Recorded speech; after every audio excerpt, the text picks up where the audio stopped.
En 1983 hubo un empate en el premio a mejor director en el Festival de Cannes por dos películas que vale mucho la pena ver si no las han visto. Una es una de las películas más famosas de Andrei Tarkovsky, Nostalgia, y algún día seguramente será materia de otra introducción de la pinche complejidad, no viene el caso para esta, o no tanto como la otra película cuyo director resultó premiado en la edición de 1983 del Festival de Cannes. Es una película de Robert Bresson, uno de los nombres clave del cine de la nueva ola francesa, junto con Jean-Luc Godard, junto con François Truffaut, junto con Eric Romer. Es una película muy tardía de Bresson, de hecho es su última película, y es una película que se llama L'argent, el dinero. Esta película está basada en un cuento de León Tolstoy, o mejor dicho, en medio cuento de León Tolstoy, ¿no? Una novela corta que se llama El billete falso o El cupón falso, de las dos maneras lo pueden encontrar traducido, y que plantea la historia de un hombre cuya vida se ve arruinada por la circulación de un billete falso. Él no falsificó el billete, él recibió un billete falsificado, usa el billete falsificado sin saber que el billete está falsificado, pero las idas y venidas de ese billete falso van a terminar por refundirlo en la cárcel, de donde saldrá para convertirse en un asesino. En la segunda parte de la novela, Tolstoy redime al personaje y lo hace, digamos, encontrar una vía de expiación de sus pecados, pero a Bresson eso de la redención no le gustaba y lo que hace es, después de que es arrestado por asesinato el personaje principal, hacer un fundido a negros en donde, bueno, pues el final del personaje es absoluta y totalmente trágico. Es una muy buena película, es una película que se inscribe en muchos de los, digamos, de las marcas de estilo de este director, de Robert Bresson. Una es, bueno, pues hacer críticas muy feroces al establishment, críticas muy feroces al ámbito del poder. L'argent, el dinero, es una película que resulta eminentemente crítica del capitalismo. También marca de fábrica del realizador es trabajar con actores no profesionales. Si yo les digo el nombre del actor que desempeña el rol principal de El dinero, de L'Argent, de Robert Bresson, no les va a decir absolutamente nada. Christian Paté es alguien que no hizo carrera en el cine y que era uno de los tantos modelos, entre comillas, con los que decía trabajar Bresson. No, no es que fueran modelos de pasarela o modelos publicitarios, es que le permitían simplemente al director modelar actitudes, modelar comportamientos que decía Bresson, los seres humanos desempeñamos sin intención dramática en nuestras vidas cotidianas. No quería, digamos, echar mano del arsenal habitual del actor profesional que tiene todas estas herramientas para señalar a partir de convenciones una serie de juicios dramáticos de los actos que está realizando, sino prefería simplemente modelar estos comportamientos y por eso él hablaba de que trabajaba no con actores, sino con modelos y de que esos modelos pues eran no profesionales y por lo tanto no hacían carrera en el cine, con alguna excepción, como la de la protagonista de L'Argent, la modelo, que después habría de hacer una carrera como actriz en el cine a todo lo largo de los años 80 y en la televisión con algún éxito, y que después haría una larga y exitosa carrera ya no como actriz, sino más bien como productora, como ejecutiva, particularmente en los estudios Warner Brothers. Esta es una mujer que hizo su primera película a las órdenes de Bresson y que se llama a la fecha, Caroline Lang. Y, digamos, se especuló mucho sobre las razones que habría tenido Bresson en aquella época para ofrecerle ese papel a Caroline Lang, porque Caroline Lang es hija de entonces como ahora, o entonces como hasta hace una semana, digamos, uno de los hombres más poderosos de Francia, de Jacques Lang. Jack Lang es un hombre, quiero decir además, y esto es importante y dará para una buena discusión, al que yo admiro enormemente. Yo creo que, digamos, en mi trabajo como gestor cultural, que lo he tenido a lo largo de mi vida, si alguien ha sido una inspiración fundamental para mí, ha sido el padre de Caroline Lang, de la protagonista de L'Argent, Jack Lang. Jack Lang es un abogado y actor, curiosamente, estudió las dos carreras y las ejerció ambas antes de recalar en la gestión cultural. Ha sido varias veces ministro de Cultura y ministro de Educación de Francia. Es militante del Partido Socialista, pero no solo trabajó en el gobierno del socialista Mitterrand, del socialista Hollande, sino también en el gobierno del derechista Jacques Chirac y ahora, hasta hace muy poquito tiempo, lo hacía en el gobierno del centrista Emmanuel Macron, porque era el director del Instituto del Mundo Árabe, una de las instituciones culturales, pues yo diría, más importantes del ecosistema francés. El Instituto del Mundo Árabe no es una idea de Jack Lang, pero sí muchas instituciones de política cultural francesa. Por ejemplo, es un modelo global que se emuló en México y además a mí me tocó ser parte de ese proceso, con enorme orgullo lo cuento.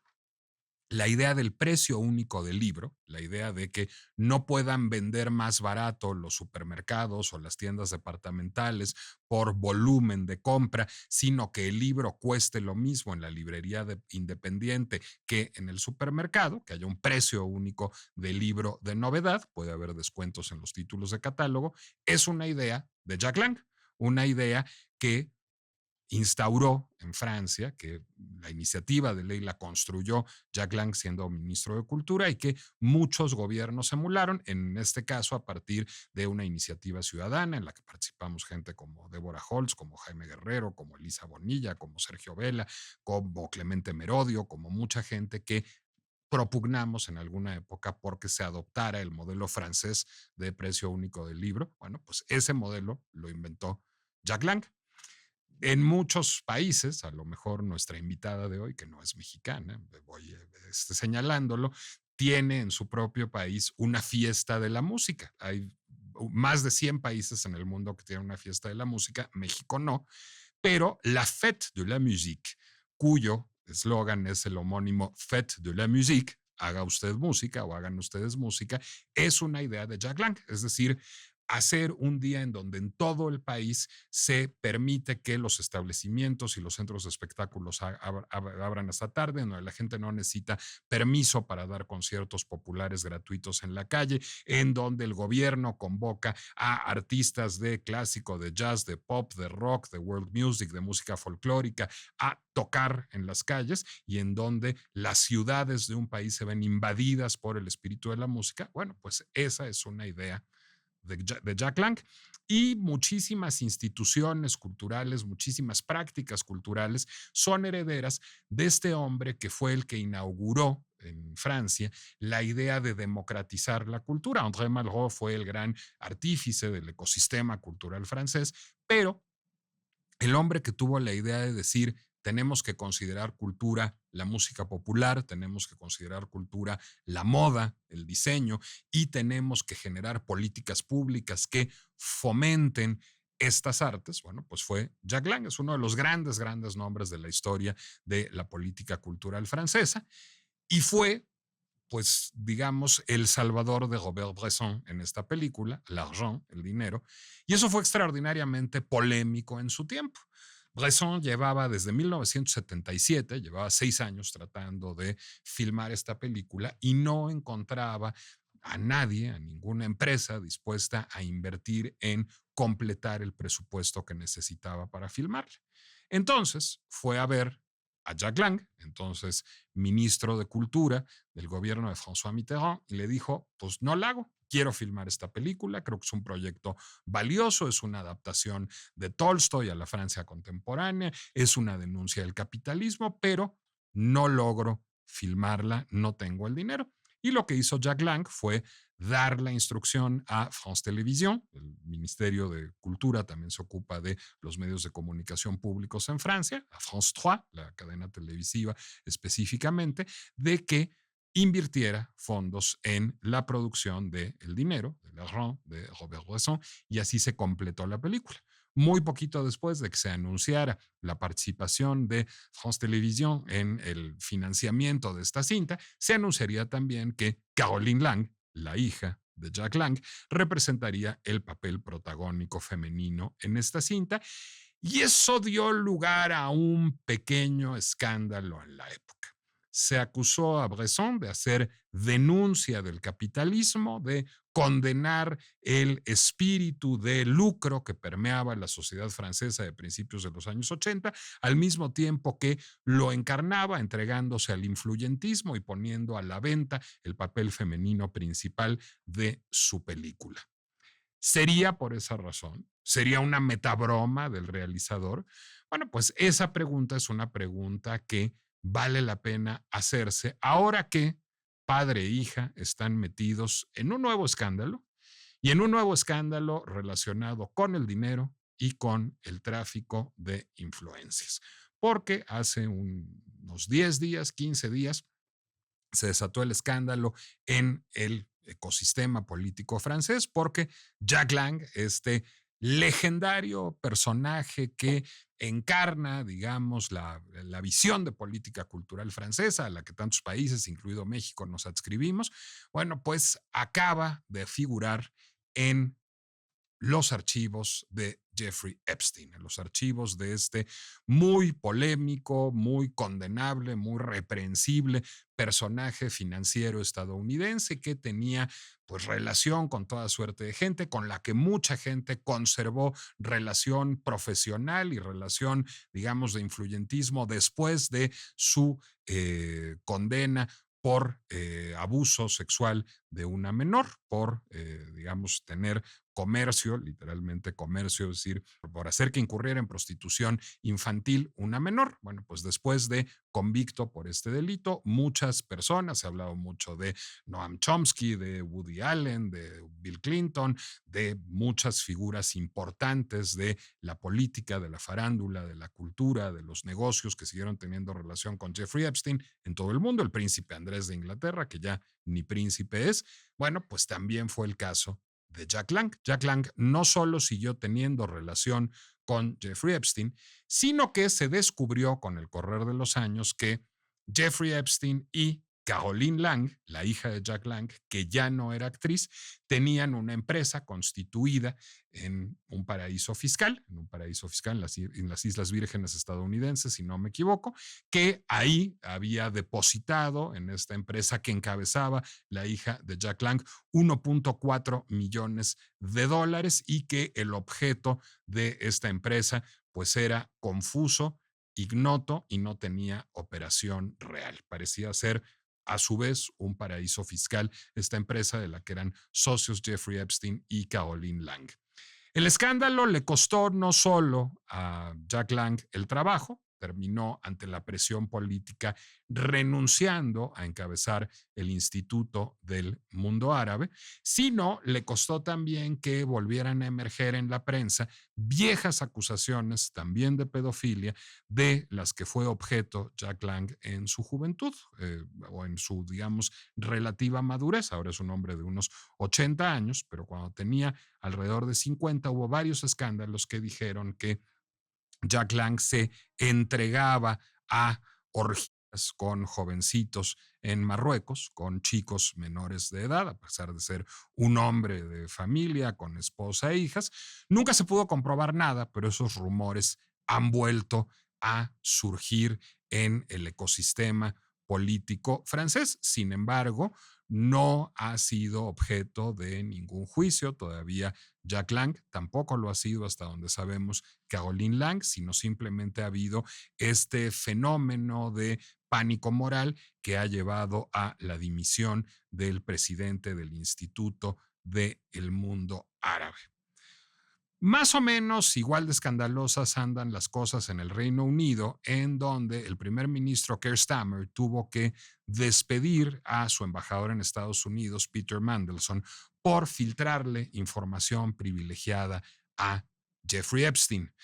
Y se habla muchísimo de la posible caída del gobierno de Starmer.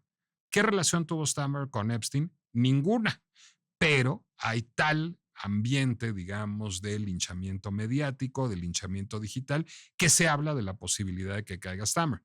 Se habla de esa posibilidad, pero no cae nadie, no hay juicios a nadie, sino simplemente hay un ambiente de escándalo en los medios y las redes sociales que yo no estaba seguro de que diera para un episodio de La pinche complejidad hasta que un día, doomscrolleando tranquilamente en Instagram, me encontré con un post que dice lo siguiente.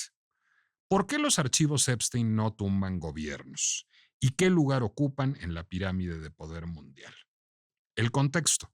Hay nombres, hay documentos, hay testimonios. Los contrasistemas deben pensar que es su momento, que por fin destruyeron el poder. Entonces, ¿por qué no cae nadie importante? ¿Y por qué estamos frente a tantas verdades incómodas y aún así la conversación sigue siendo sobre la política? Estos archivos no destapan un escándalo, nos muestran cómo funciona el sistema, porque se cree que la revelación equivale a castigo, pero en sistemas de poder consolidados ver no es lo mismo que actuar. Es cierto, el escándalo es visibilidad, pero la caída es decisión institucional y no siempre coinciden. ¿Qué son realmente los archivos, entre comillas?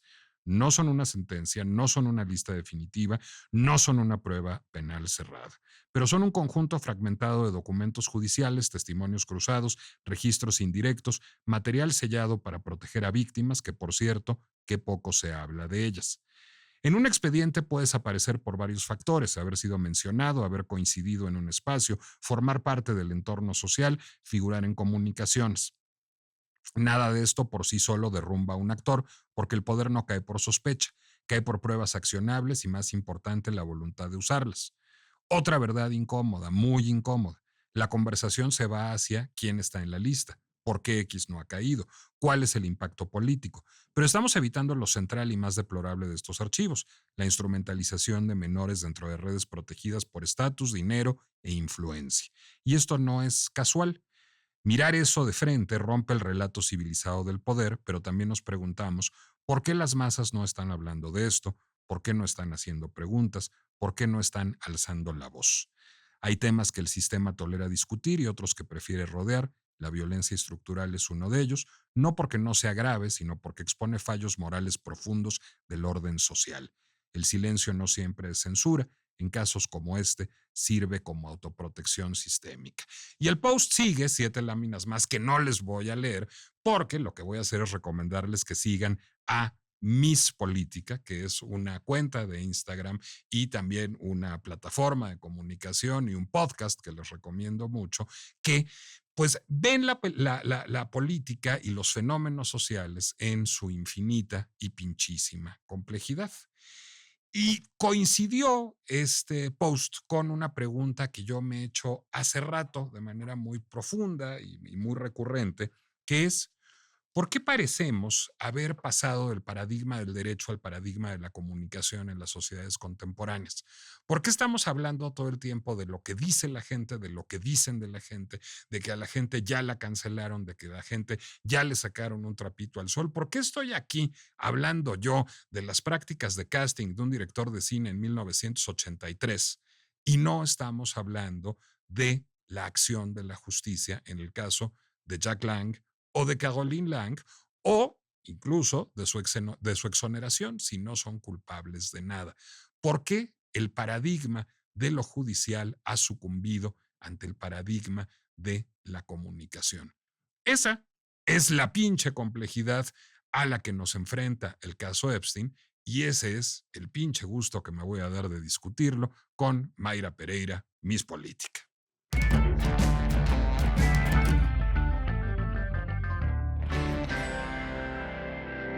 Soy Nicolás Alvarado, me da mucho gusto darles la bienvenida a La pinche complejidad y justamente Mayra Pereira es venezolana, vive en España, vive en Madrid hace mucho tiempo, encabeza esta plataforma que se llama Miss Política, que tiene varios brazos, tiene un podcast, tiene un feed, tiene cursos en línea que ustedes pueden tomar desde aquí, tiene, digamos, una serie de herramientas para abordar, yo no diría la política, sino la esfera de aquello que acontece en la polis, lo político, lo social, lo cultural, y a mí me resulta poderosamente interpelador las provocaciones que puede llegar a ser sobre Emily in Paris o sobre la izquierda contemporánea o sobre Bad Bunny o sobre, en este caso, Jeffrey Epstein.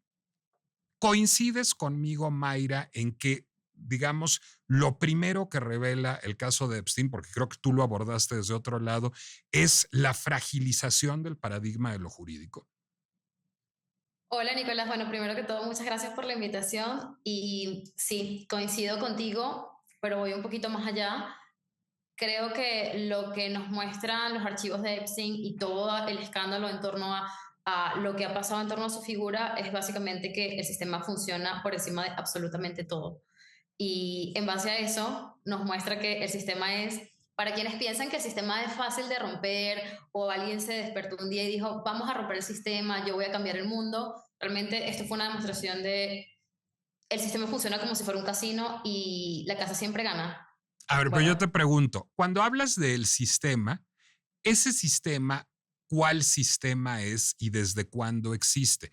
Ese sistema es la democracia liberal, ese sistema es el Estado-nación, ese sistema son las clases sociales y lo que la lucha de clases no pudo corregir. ¿Qué es el sistema? ¿Dónde está el sistema? el sistema es un ente abstracto y a su vez el sistema es todo. Es lo que no podemos tocar y al mismo tiempo es lo que podemos verbalizar. Son las clases sociales, es el Estado, son los países, son las naciones, son los políticos que de alguna u otra forma nos representan.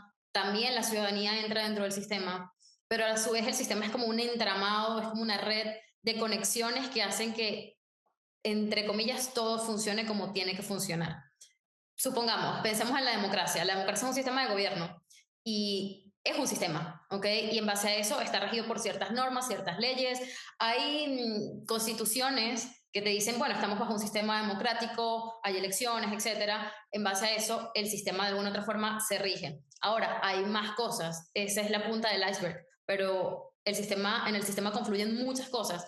Por eso, por ejemplo, existe una dark web, existe una deep web, donde pasan cosas que la gente ni se podría imaginar. Y creo que de alguna otra forma, el caso de Epstein, por ejemplo, podría funcionar como, ok, se sabe que este hombre era conocido, era hasta cierto punto como una especie de socialité, manejaba mucho dinero, pero nadie se imaginaba todo el entramado que había detrás y en torno a su figura. Pero a ver, déjame lanzarte una provocación en la que no sé si vas a estar de acuerdo o no. El sistema al que te refieres, digamos, acusa fallas importantes hace ya un buen rato. Es decir, 2008 fue un momento de crisis del sistema muy importante, la crisis financiera de 2008.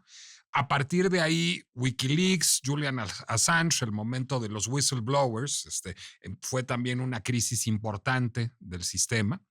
Yo recuerdo, digamos, pensando, igual que Francis Fukuyama, que estábamos en el final feliz del consenso de Washington y los violines sonaban, haber entrevistado a Gili Povetsky y haberle dicho, a ver, tú dices, junto con Fukuyama, que ya vivimos en el mundo liberal, que vivimos en la era del vacío y que los problemas que tenemos son los problemas de la era del vacío, pero que es un modelo hegemónico y que países como Cuba son excepciones. ¿Cómo te explicas a Venezuela? ¿Cómo te explicas a Chávez todavía? Le dije entonces, bueno, pues Chávez es otra falla del sistema, pero Trump es otra falla del sistema.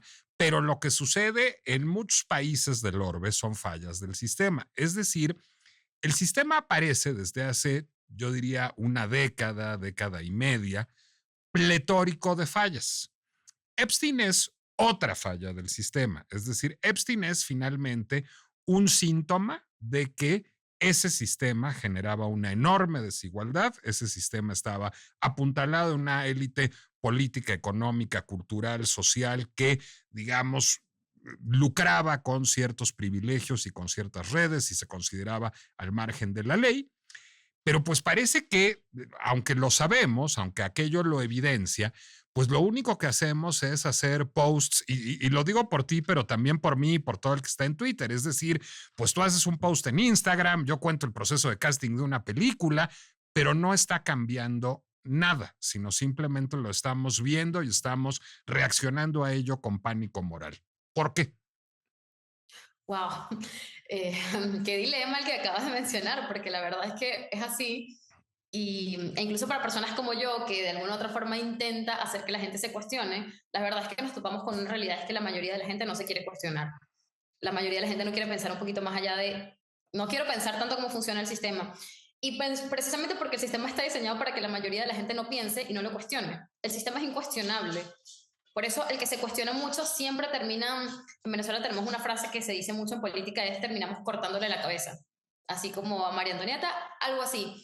Y eso pasa porque el sistema está diseñado para que la gente no solo no piense, sino para que de alguna otra forma se entretenga muy rápido. El algoritmo es un claro ejemplo de eso. ¿Por qué existe justamente un post viral? Porque de alguna otra forma genera unas fibras emocionales, hace que la gente empiece a pelear en redes sociales y ahí se va la conversación, cuando se supone que lo ideal sería que la conversación vaya ligada a cómo podemos cambiar esto.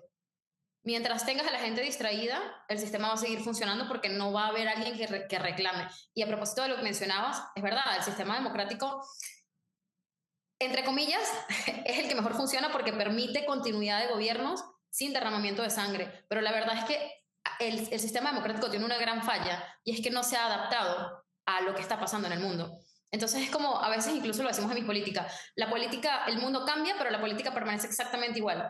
Entonces el sistema democrático pasa absolutamente por lo mismo. El mundo está cambiando, está la digitalización, lo dijo incluso Bukele en algún momento en su primera intervención en la ONU cuando se tomó una selfie y reclamó y dijo como que, bueno, pero no lo estamos haciendo, o sea, la mayoría de la gente no está viendo esto, ¿por qué no estamos usando las redes sociales en la ONU, etcétera? Bueno, funciona precisamente porque el sistema democrático no se ha actualizado y probablemente no se actualice porque la gente que tiene demasiado poder, que es probablemente la gente que no está en redes sociales, necesita que el sistema funcione así, porque es tan desigual que no quieres que nadie te lo cuestione, porque cuando imagínate que la gran masa te cuestione ese sistema y te diga, ya va, podemos hacerlo mejor, o esto puede cambiar porque no se ha cambiado, pues nadie quiere que le saquen el status quo, ¿no? En parte por eso hay tantas agendas contraculturales, ¿no? En su momento los movimientos sociales tuvieron su prime, y luego ahora tenemos una oleada de gobiernos conservadores que van a seguir ahí un rato porque de alguna u otra forma es como la evolución natural, ¿no? Tú me dices una cosa, yo te digo otra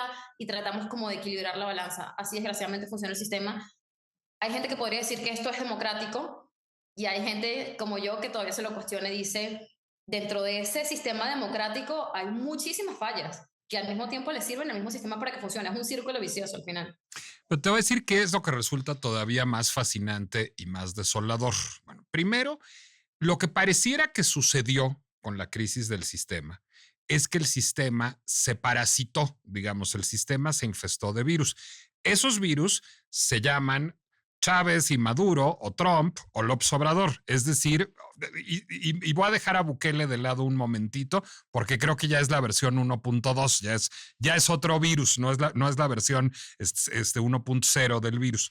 La versión 1.0 del virus es el populista, es decir, es la democracia iliberal que lo que hace es responder a ese reclamo de desigualdad, responder a ese hay una élite corrupta y abusiva que lo que está haciendo es desposeernos y abusar de su privilegio, llega el populista, el demócrata y liberal, y lo que ofrece es destronar a esa élite, pero construye a otra élite que reproduce exactamente los mismos procedimientos.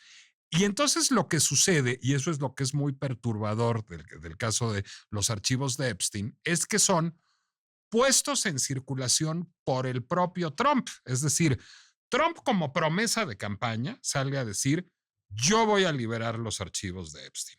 Libera los archivos de Epstein con la anuencia del Congreso y con la anuencia, digamos, a ambos lados del pasillo, también de los demócratas, y los entrega en un discurso presuntamente libertario, pues digamos como una invitación al caos, porque lo que está ahí es un legajo de email sobre todo y de otro tipo de documentos en donde están todos los nombres imaginables por toda suerte de cosas. Yo a la fecha, Noam Chomsky no es una figura que me caiga bien, pero no sabría de qué acusar a Chomsky. Es decir, acusarlo de ser leal con un amigo que purgó una condena. No sé si sea lo mismo lo que hace Noam Chomsky que lo que hace el príncipe Andrés, que lo que hace Caroline Lang. Y creo que eso tiene que ver con que la emisión de estos documentos, la puesta en circulación de estos documentos, genera más ruido porque no está acompañada de procesos judiciales. No hay un sistema de impartición de justicia en Estados Unidos o en el Reino Unido con Mandelson o en Francia con Caroline Lang que diga: aquí hay una persona a la que podemos fincar una responsabilidad y aquí hay un delito que se persigue de oficio y va a haber un juicio, sino simplemente está contando Trump y están contando todos los que hackearon el sistema con que reproduzcamos el sistema diciendo, qué barbaridad, tráfico de influencias, qué inmorales, qué cómplices, qué privilegio, y finalmente se sigue perpetuando el sistema. Totalmente. Y eso que mencionas de Chávez y Trump y tenemos muchas otras, tenemos a Correa, por ejemplo. AMLO creo que también es un poco un ejemplo de eso, dando ejemplos mexicanos. En sociología decimos que es una anomia y son como estos fenómenos que rompen el guión y se salen de lo establecido. Pero eso en parte también responde a, yo siempre digo que los fenómenos políticos no son fenómenos políticos como tal, más bien son una consecuencia de la sociedad en la que están desarrollándose, ¿no? Entonces, AMLO no salió ahí de gratis, Chávez en Venezuela tampoco salió ahí de gratis, y en el caso de los archivos Epstein revelan todavía algo más grotesco, que es la sociedad está dañada, la sociedad estadounidense es un claro ejemplo. Yo siempre digo, la sociedad estadounidense socialmente está dañada, no es ejemplo de absolutamente nada, sin ánimos de ofender, ni no se trata más bien de la ofensa a un país, porque jamás voy a ofender a ningún país, pero no es ejemplo moralmente de nada, a eso me refiero. Y creo que ha quedado clarísimo en los últimos tiempos, pues es decir, es un país que está viviendo un grado de descomposición mayúsculo. Totalmente, y bueno, al final lo que está pasando con este escándalo revela también lo poco que la sociedad estadounidense respeta en sí sus instituciones y de alguna otra forma ni siquiera intentan limpiar el desastre, y hablo de la ciudadanía. Por eso hay tantas, si tú te metes en TikTok ahorita, la conversación sobre los archivos Epstein está presente, está minada la red, pero si te das cuenta, todos son teorías conspirativas. ¿Qué le pasó a Selena Gómez? ¿Qué le pasó a Justin Bieber? ¿Por qué Obama aparece, pero, o sea, como que aparece en un listado, pero no hizo nada? Por fin, entonces, ¿qué pasó con Bill Clinton? Si solo fue a una obra de caridad en África o realmente también es un pedófilo más.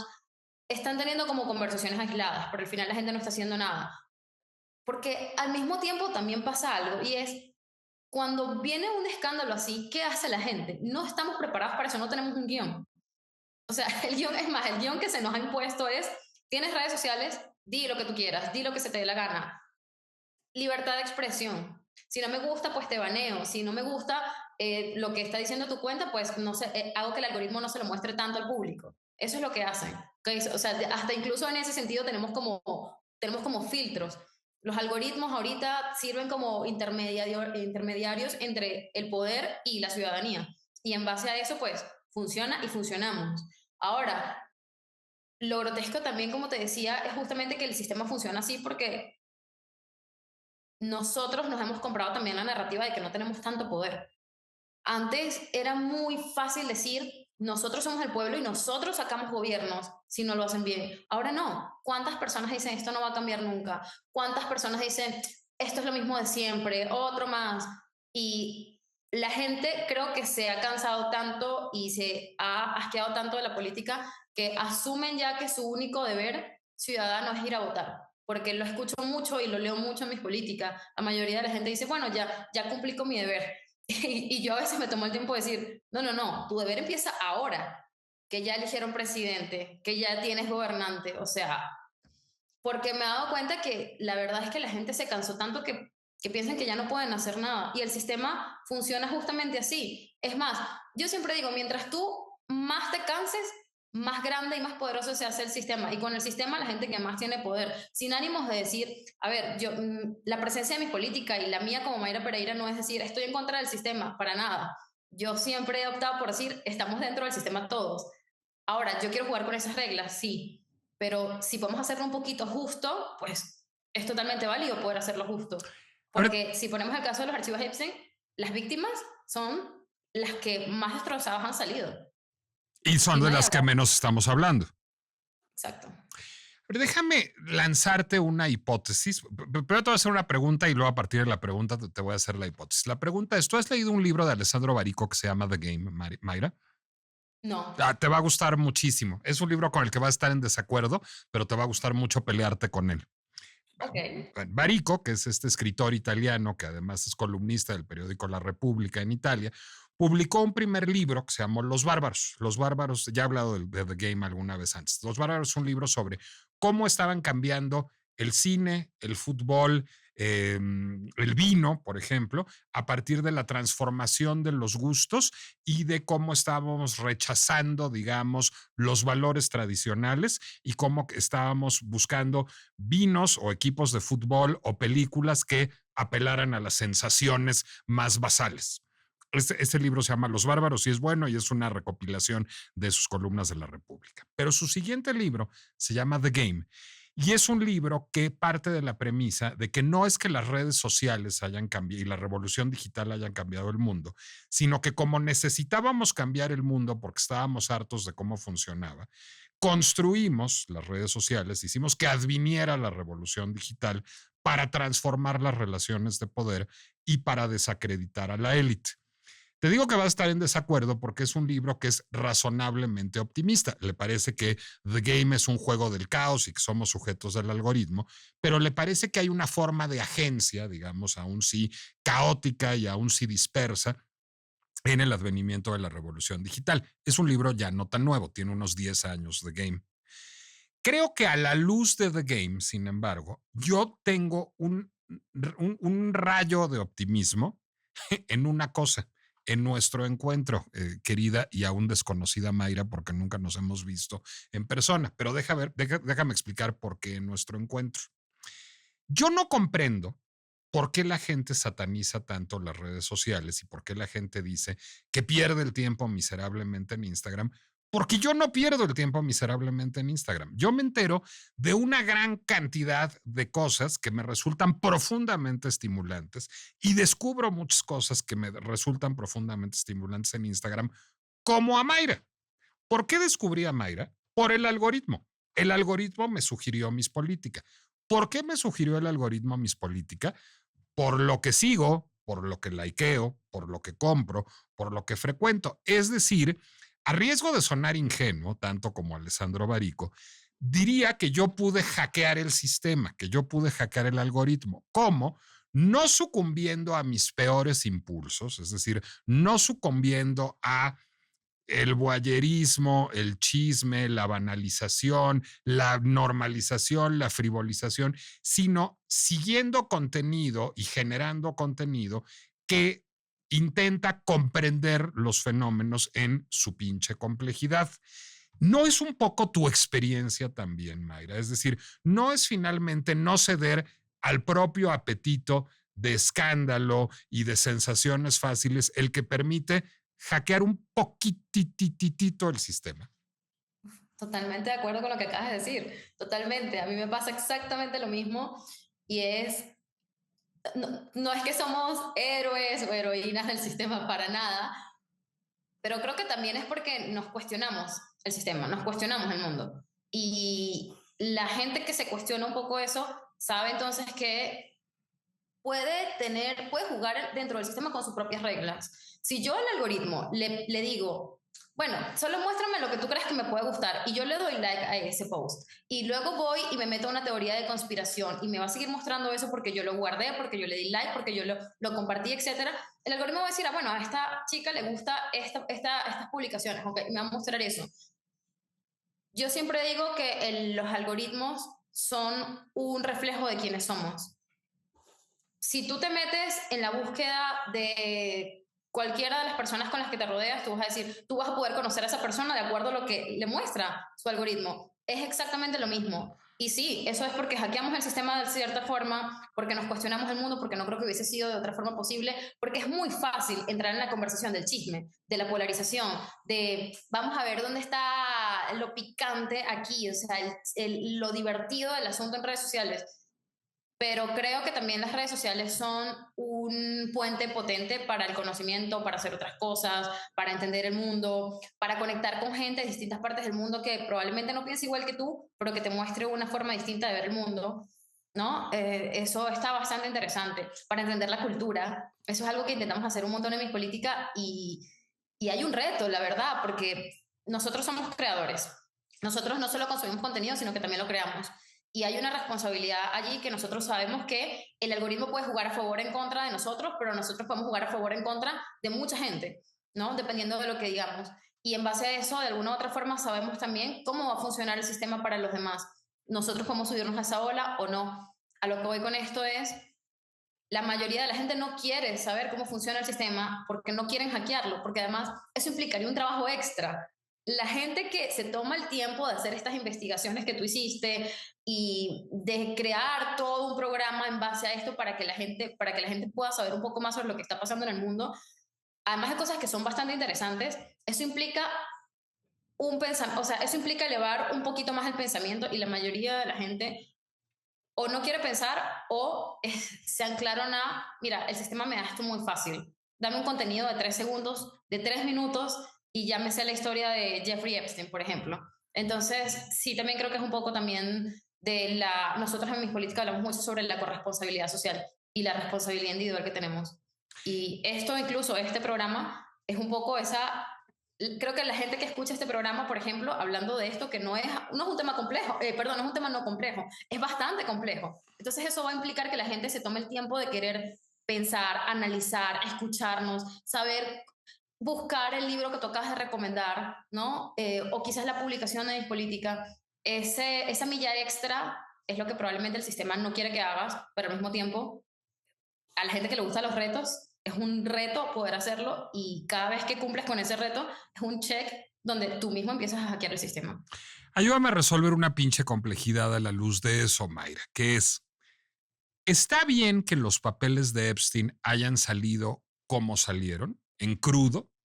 ¿O hubiera sido mejor que fueran procesados por el sistema de impartición de justicia de los Estados Unidos? Y, digamos, son dos preguntas en una. La primera es, ¿está bien o mejor procesados? Y la segunda es, ya salieron así. ¿Cuál es la mejor práctica que podemos hacer como ciudadanos con esa información? Bueno, respondiendo a la primera pregunta, lo ideal es que hubiesen sido procesados. Yo En opino lo teoría, mismo. el sistema, en teoría las instituciones en Estados Unidos funcionan y hasta ahora se puede decir son ejemplo. El sistema de justicia en Estados Unidos también tiene sus fallas, si no podemos ver a cuántas personas inocentes están siendo condenadas. Claro, sueltan todo ese batacazo porque ya no existe una política, eh, no voy a decir una política elegante, pero sí una política como institucionalidad, es la política del espectáculo. Esto es lo que son estos archivos, por eso fueron así, miren, les dijimos que íbamos a soltar estos archivos, aquí están, hagan con ellos lo que quieran. Claramente no se está haciendo nada, porque la gente, eso sí, hay una ola en redes sociales, todo el mundo está hablando de eso, pero nadie está haciendo Sí, nada. se está haciendo clickbait. Exactamente. Y bueno, obviamente con eso también están ganando las plataformas sociales, empezando por ahí, están ganando las tecnológicas. ¿Qué se puede hacer con esta información? Yo siempre digo que tenemos a la mano, obviamente tenemos a la mano el activismo digital, que no se está usando mucho últimamente, pero existe algo que tú tienes esa información en la mano para poder decirle a tu gobierno qué está haciendo sobre este tema. Voy a poner el ejemplo, los archivos Epstein de nuevo tienen, la gente está hablando de lo político, de Epstein, está hablando de quién está, si estuvo Obama, si estuvo Clinton, si estuvo Hillary, si estuvo Bill Gates, etcétera. Pero nadie está hablando de toda la red de pedofilia que hay en el mundo, o sea, que se mueve en el mundo. Tú como ciudadano, si tú creas un grupo, armas una red ciudadana, tú puedes ir y reclamarle a tu gobierno qué estás haciendo para que esto cambie. Porque se supone que esto no ha cambiado. O sea, no porque se destape este escándalo, ya no existen pedófilos en el mundo, ya no existe trata de menores de edad. Lo hay, de hecho lo hay y va a seguir habiéndolo porque no se ha cambiado eso. Se supone que tú como ciudadano puedes y deberías poder reclamarle a tu gobierno eso. No se está haciendo. No se está teniendo la conversación inicial de por qué nos destaparon esto de esta forma. ¿Por qué nos quieren a todos scrolleando infinitamente? nadie se está tomando el tiempo de tener esa conversación. Nadie se está tomando el tiempo de decir, ok, pero ¿quién es Epstein realmente? O sea, ok, ¿de dónde salió? ¿Cómo hizo su fortuna? Ok, si hizo su fortuna, entonces, ¿quién apoyó esto? ¿Por qué? Nadie está hablando tampoco de que Epstein, de alguna u otra forma, sobrevivió tantos años porque el sistema lo protegió. Porque todo el sistema de justicia también lo protegió. Porque todas las personas adineradas con las que eran sus clientes, súper amigos, no eran tan amigos realmente, eran favores que se estaban haciendo, eran lealtades compradas. Nadie está hablando realmente de la conversación más complicada. Y mientras no tengamos esa conversación complicada, esa conversación incómoda, o sea, aquí si me pongo pesimista, es que las cosas no van a cambiar.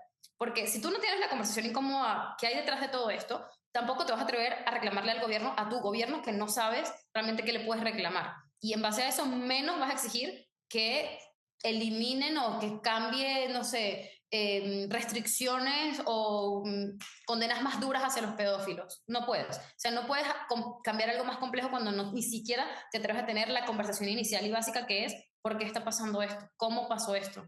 ¿Qué podemos hacer nosotros?